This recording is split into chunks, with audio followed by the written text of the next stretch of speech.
10 മക്കളുള്ള ഒരമ്മ ഒരിക്കൽ തൻ്റെ അടുത്ത് വന്ന ഒരു മകളോട് പറഞ്ഞു, മോളെ, കൂടുതൽ സമയം നിങ്ങൾ പ്രാർത്ഥിക്കണം. മക്കളെ ഓർത്തും നിങ്ങളുടെ ജീവിതം ഓർത്തും ആവശ്യങ്ങൾ ഓർത്തും ഒക്കെ പ്രാർത്ഥിക്കണമെന്ന് പറഞ്ഞപ്പോൾ മകൾ പറഞ്ഞു, അമ്മേ, 2 മക്കളുള്ള ഞാൻ എത്ര മണിക്കൂർ പ്രാർത്ഥിക്കും? കൂടിപ്പോയാൽ 15 മിനിറ്റ്, അതിൽ കൂടുതലൊന്നും പ്രാർത്ഥിക്കാൻ സാധിക്കത്തില്ല. എത്ര വലിച്ചു നീട്ടിയാലും 15 മിനിറ്റിനുള്ളിൽ ഞങ്ങളുടെ പ്രാർത്ഥന തീരും. അമ്മ അങ്ങനല്ല. അമ്മയ്ക്ക് 10 മക്കള്, മരുമക്കള്, കൊച്ചുമക്കൾ ഇത്രയേ ഉള്ളപ്പോൾ അമ്മ കൂടുതൽ സമയം പ്രാർത്ഥിച്ചോളാൻ പറഞ്ഞു.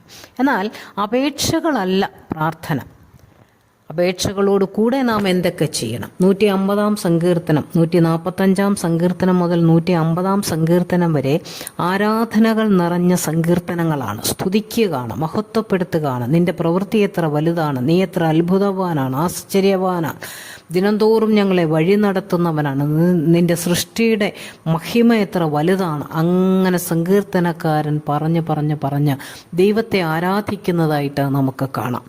150-ാം സങ്കീർത്തനത്തിലോട്ട് വരുമ്പോൾ അവിടെ എടുത്തു പറഞ്ഞിരിക്കുന്ന കാര്യം, അവൻ്റെ വിശുദ്ധ മന്ദിരത്തിൽ അവനെ സ്തുതിപ്പിൻ, ബലമുള്ള ആകാശവിധാനത്തിൽ അവനെ സ്തുതിപ്പിൻ, അവൻ്റെ വീര്യപ്രവൃത്തികൾ നിമിത്തം അവനെ സ്തുതിപ്പിൻ, അവൻ്റെ മഹിമാധിക്യത്തിന് തക്കവണ്ണം അവനെ സ്തുതിപ്പിൻ. സെറാഫുകളും കെരൂബുകളും ക്രോബേന്മാരും ദൈവത്തെ ആരാധിച്ചു കൊണ്ടേയിരിക്കുന്നു. അവരോടൊപ്പം നമുക്കും ഭൂമിയിൽ ആരാധിക്കാം. ആരാധനയിൽ വലിയ അത്ഭുതങ്ങൾ നടക്കും. നമുക്ക് ദൈവത്തെ മനസ്സിലാക്കേണ്ടതുപോലെ മനസ്സിലാക്കാനായിട്ട് കഴിയും. ആരാധനയിൽ നമുക്ക് സമയം പോകുന്നതറിയാതെ നമുക്ക് ആരാധിക്കാൻ കഴിയും. ആരാധന ജൽപ്പനമല്ല.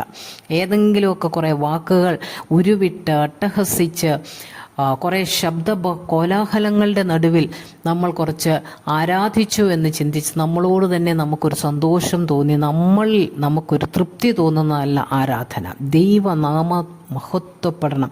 അവനെ ഉയർത്തി നമ്മൾ ആരാധിക്കണം. കാക്കയ്ക്കും അതിൻ്റെ കുഞ്ഞിനും അതാതിൻ്റെ ആഹാരം കൊടുക്കുന്ന ദൈവമാണ്. താഴ്ചയിൽ നമ്മെ ഓർത്തവനാണ്, നമ്മളെ ഉയർത്തിയവനാണ്. അവൻ ഭയങ്കരനാണ്, സർവവല്ലഭനാണ്, വിശുദ്ധനാണ്. അങ്ങനെ നമ്മൾ അവനെ ആരാധിക്കുമ്പോൾ നമ്മളുടെ കണ്ണു തുറക്കുകയും കൂടുതൽ ദൈവത്തിൻ്റെ മഹത്വം നമുക്ക് വെളിപ്പെടുത്തി തരികയും ചെയ്യും. അങ്ങനെ നമുക്ക് കൂടുതൽ അവനോട് ചേർന്ന് അവൻ്റെ മഹിമാധിക്യത്തിനൊത്തവണ്ണം നമുക്കവനെ ആരാധിച്ച് മഹത്വപ്പെടുത്താം. അങ്ങനെ ദൈവം നമ്മളുടെ ആരാധനകൾ സ്വീകരിക്കത്തക്ക വിധത്തിൽ നമുക്കവനെ ആരാധിക്കാം. അതിന് ദൈവം നമ്മെ സഹായിക്കുമാറാകട്ടെ.